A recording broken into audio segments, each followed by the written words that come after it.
Samantala, magkakaroon na ng mas tiyak na pamilihan ng mga magsasaka mula sa iba't ibang agrarian reform beneficiary organizations sa Albay matapos lumagda ng marketing agreement sa Bureau of Jail Management and Penology at Department of Agrarian Reform Employees Association.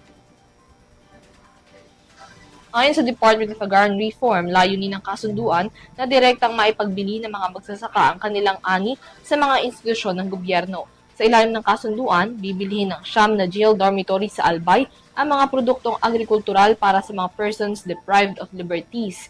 Makikibahagi rin sa pagbili ng ani ang DAR-EA Albay at ang DAR Regional Office 5 mula sa mga kasaping ARBOS. Sinabi ng DAR na makatutulong ang kasunduan upang mabawasan ang problema sa marketing at masiguro ang tuloy-tuloy na kita ng mga magsasaka. Bahagi ito ng Partnership Against Hunger and Poverty Program ng pamahalaan na nag-uugnay sa mga magsasaka at institutional buyers upang mapalawak ang kanilang pamilihan.